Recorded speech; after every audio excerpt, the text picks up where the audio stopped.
نے سوچا کہ ہمارا تعارف ہمارے چھٹے امام سے کیوں ہے؟ یہ تو کمال ہے میرے مولا کو کہ اس نے نانا کے دین کو اپنے نام رجسٹری کروا لیا۔ آل محمد آپ کو سلام۔ اور ایک لفظ عرض کرتا ہوں اپنے قبلہ و کعبہ مخدوم نزاکت حسین شاہ صاحب کی موجودگی میں، یہ جو لفظ استعمال ہوتا ہے فقہ جعفری، یہ لفظ غلط ہے، بڑی توجہ سے غور کریں۔ یہ جو لفظ استعمال ہوتا ہے فقہ جعفری، یہ لوگوں نے دنیا کی دیکھا دیکھی شروع کیا۔ امام کی فقہ نہیں ہوتی، امام کا مذہب ہوتا، فقہ مجتہد کی ہوتی ہے۔ توجہ ہے یا نہیں؟ میں پوری ذمہ داری سے یہ فکر ہے، فقہ مجتہد کی ہوتی، فقہ خمینی، فقہ سیستانی، فقہ شیرازی، اس طرح کا لفظ درست ہے۔ یہ ہے مذہب جعفری، دین اسلام ہے، مذہب جعفری ہے۔ کیونکہ ہمارے امام کو تبلیغ کا موقع ملا، جتنا مولا کو ملا اتنا کسی اور کو موقع نہیں ملا، کیونکہ بنی امیہ جا رہے تھے اور بنی عباس آ رہے تھے، اقتدار کی کشمکش میں بادشاہ پھنسے ہوئے تھے، اور 4000 طالب علموں کو محمد کا بیٹا مذہب سکھا رہا ہے۔ آل محمد آپ کو سلام علیکم۔ جس بندے کو یہ فکرہ سمجھ آئے گا، میں اس بندے کو دعا گو بھی ہوں، دعا کا طالب بھی ہوں، لیکن فکرے پر توجہ چاہتا ہوں۔ کبھی آپ نے عدالتوں میں جج دیکھے وہ کالی عبا پہن کے بیٹھتے، توجہ ہے یا نہیں؟ کبھی آپ نے ڈاکٹر دیکھے وہ سفید عبا پہن کے پھرتے، کسے یاد آتا جائے وہ فکرے پہ توجہ فرمائے۔ چاہے جب ڈگری ملنے لگتی ہے یونیورسٹیوں میں، تو یونیورسٹیوں میں طالب علم کا مذہب کوئی بھی ہو، سر پہ کالا امامہ اور کندھے پہ کالی عبا، کیونکہ علم کی نشانی آل محمد کا لباس،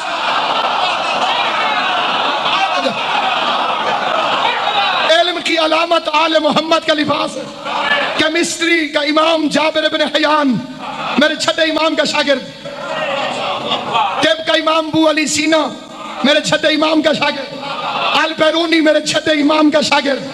علم کے وہ سرچشمے، علم کے وہ چشمے میرے مولا نے اس انداز سے، ایک بڑا دنیا کے اندر موجود فکرہ ہے، اور فکرے پہ توجہ چاہتا ہوں، اور یہ فکرہ ہے مغربی دنیا میں بڑا شہرت یافتہ۔ وہ کہتے ہیں کہ ہم پہلے بندر تھے، یہ ڈارون کی تھیوری ہے کہ ہم جتنے انسان ہیں پہلے بندر تھے۔ کئی مولویوں کو دیکھ کے یہ بات ٹھیک لگتی ہے،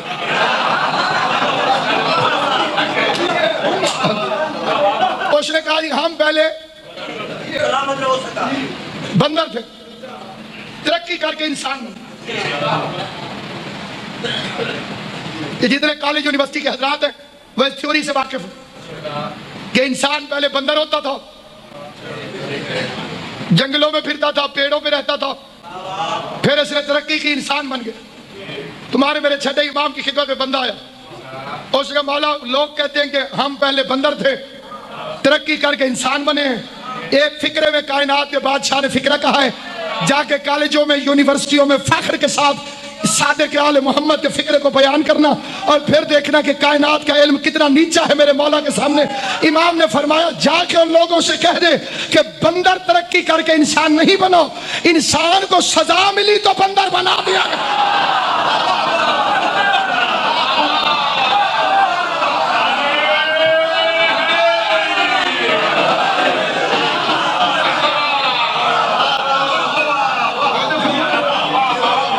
سمجھ آ رہی ہے یا نہیں کہ بندر ترقی کر کے انسان نہیں بنا؟ ایک مل کے صلوات پڑھے محمد و اہل بیت محمد۔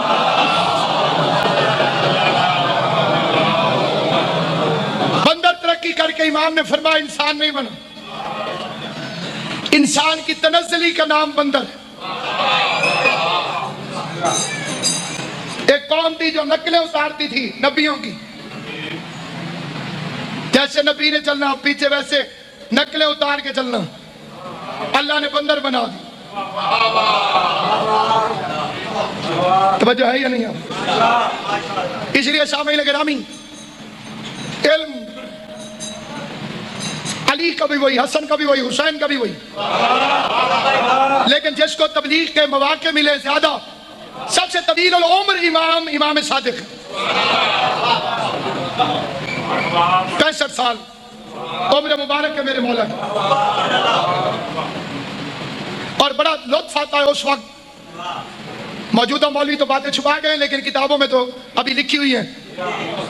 ملا علی متقی ہندی کاری نے اپنی کتاب میں 24 اماموں کے نام لکھے۔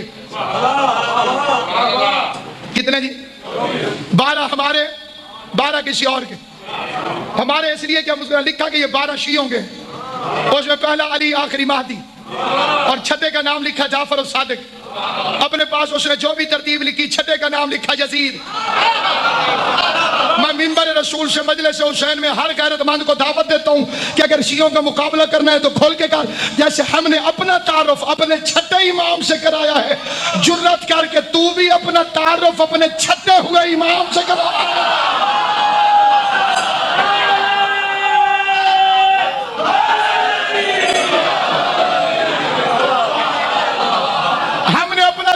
کرایا اپنے چھٹے امام سے۔ تیری جرت ہے تو اپنے چھٹے ہوئے کا نام بتاؤ۔ فوراً لکڑی کو چومنا شروع کر۔ امام چھری ہٹا کے کہتے تیری عقل پہ حیف ہے، لکڑی کو چومتا اور محمد کے جسم کو نہیں چومتا۔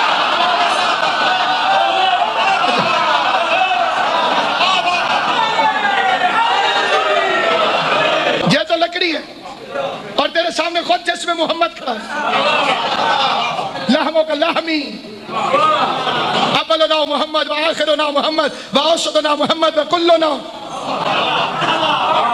میری اطاعت نہیں کرتا، میرے پیچھے نہیں چلتا، میری بات کو نہیں سنتا۔ اس لیے سامعین گرامی، اگر دنیا ان کی مخالفت نہ کرتی، ان کے مقابلے پر نہ آتی، تو آج اسلام میں خوشیاں ہوتی، آل محمد کے جنازے نہ ہوتے۔ تم حکومتیں کرتے رہے اور وارثوں کی قبروں پہ بلڈوزر چلا دیے۔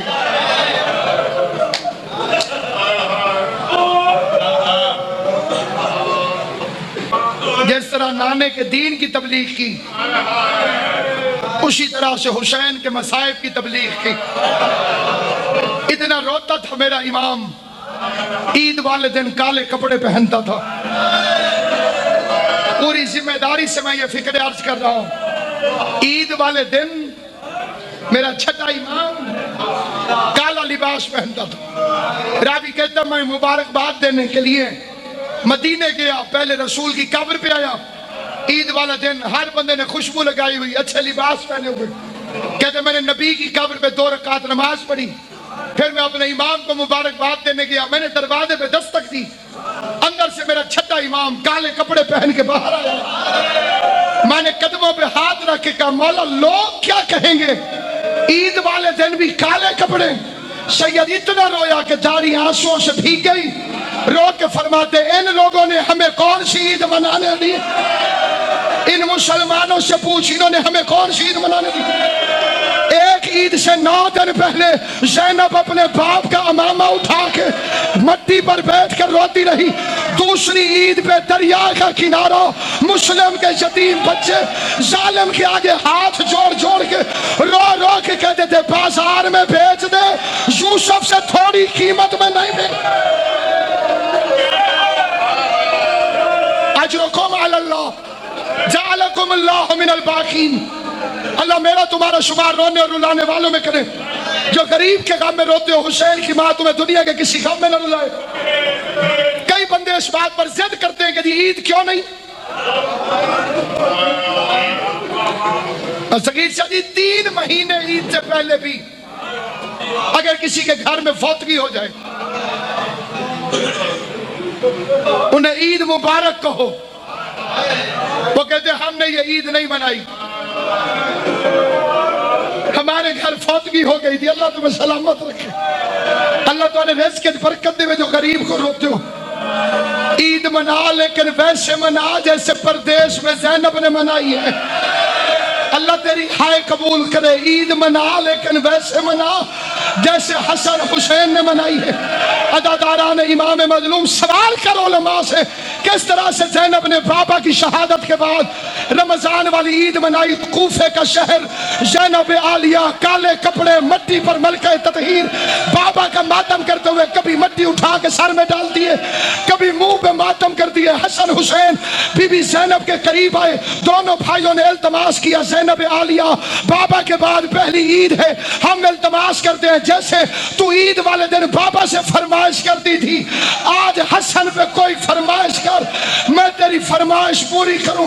امام حسن نے رو کے کہا پہلے وعدہ کرو۔ زینب کہتی ہے اگر میں فرمائش کروں میری فرمائش خالی تو نہیں لوٹاؤ گے؟ رو کے کہتے زینب تو حکم تو کر، میں علی کی جگہ پہ علی ہوں، تو حکم کرے گی میں پورا کروں گا۔ فکرہ سنو، یا زینب عالیہ نے ایک بازو حسن کے گلے میں ڈالا، دوسرا حسین کے گلے میں، رو کے کہہ دیا پھر یتیم ہو کے سوال کرتی ہوں، غازی سے کہو عباس علی کے کپڑے پہنے، ہوں بہو بابا کی طرح چلتا ہوا غازی اس جگہ پہ بیٹھے جہاں میرا بابا بیٹھتا تھا، آج بابا بن کے عباس مشرق پہ بیٹھے، حسن تو دائیں کھڑا ہو، حسین تو بائیں کھڑا ہو، میں بابا سمجھ کے غازی شہید مانگ۔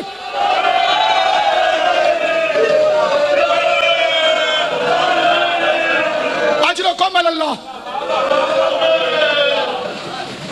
عباس سے کہو بابا کا لباس پہنے، غازی بابا کے کپڑے پہنے۔ عباس ایسے ہی غازی نہیں، بڑے امتحان ہے عباس کے، جتنے امتحان غازی نے دیے اتنے کسی غیر امام نے نہیں دیے۔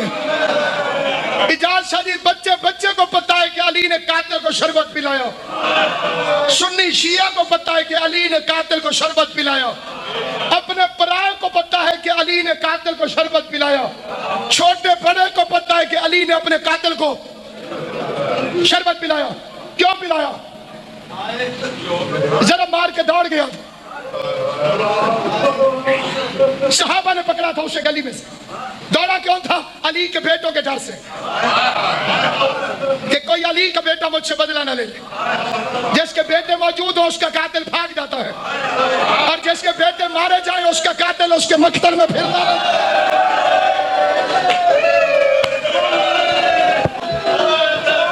حسن حسین کے ڈر سے ابن ملجم بھاگ گیا، سکینہ کی مظلومیت کے ڈر سے کوئی نہیں بھاگا، سکینہ کے سامنے شمر لاشوں کے درمیان کھڑا رہا، جب اس کو پکڑ کے لائے کسی نے تھپڑ مارا، کسی نے علی کے قاتل کو گھوسا مارا، کسی نے اپنا گھوسا مارا، کسی نے تلوار کا الٹا طرف مارا، جب مار کھاتا ہوا علی کا قاتل علی کے سامنے آیا، یہ غازی کا علم ہے۔ قبلہ نزاکت صاحب تشریف فرمائے، جتنے سادات بیٹھے ان کے سامنے فکر عرض کہ تو مار کھاتا ہوا ادھر علی کا قاتل پہنچو، ادھر علی کی بیٹیوں نے شربت بنا کے بھیجو۔ بابا حبیب شاہ جی شربت علی کے سامنے کرتے، علی نے فرمایا مجھے نہ پلاؤ، میرا قاتل زیادہ پریشان ہے، یہ شربت اسے پلاؤ۔ جس وقت نام آیا نا کہ قاتل کو شربت پلاؤ، میں قسم کھاتا ہوں میں نے اپنی آنکھوں سے پڑھا ہے، بڑے بڑے علی کے وفادار گردن جھکا کے پیچھے ہٹ گئے۔ تو کریم ہے علی، میں کریم نہیں، تیرے قاتل کو تو شربت پلا سکتا ہے لیکن مولا میں تیرے قاتل کو شربت نہیں پلا سکتا۔ جب علی نے دیکھا ساری مسجد کی گردن جھک گئی ہے، علی نے دونوں ہاتھ رکھے ہوئے تھے سر پہ، نگاہیں اٹھا کے علی نے غازی کو دیکھا، آواز دے کے کہا عباس میرے قاتل کو شربت پلا۔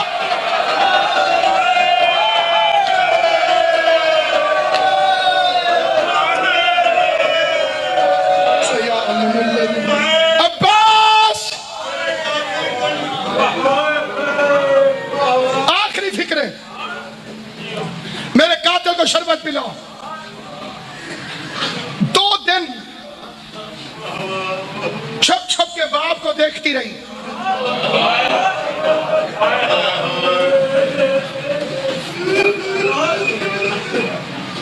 اس وقت سامنے آتی تھی جب علی کی آنکھیں بند ہوتی تھی۔ عباس سے پوچھتی تھی بابا کی آنکھیں کھلی ہیں کہ بند؟ پردے کے باہر سے غازی بتاتا اب بابا آرام کر رہا، سامنے آ کے چہرہ دیکھنے میں، آخری دن سامنے آ کے بیٹھی، علی دھاڑے مار کے رویا، گفتگو میری تمام ہو گئی، میں قبلہ کو منبر دے رہا ہوں، علی دھاڑے مار کے رویا، پہلی دفعہ باپ کے سر پہ ہاتھ رکھو، رو کے کہتی ہے بابا زخم میں درد ہے؟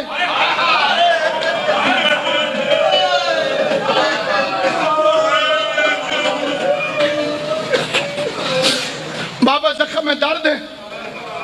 آواز زینب میں زخم کی وجہ سے تو نہیں رو رہا، آواز میرا شاہ مردان بابا پھر رونے کی وجہ کیا ہے؟ آواز اس وقت کو یاد کر کے رو رہا ہوں، آج میرے سامنے تو پردہ کر رہی ہے، کل تیرے سر پہ چادر نہیں ہوگی، شرابی شراب پی رہا ہو،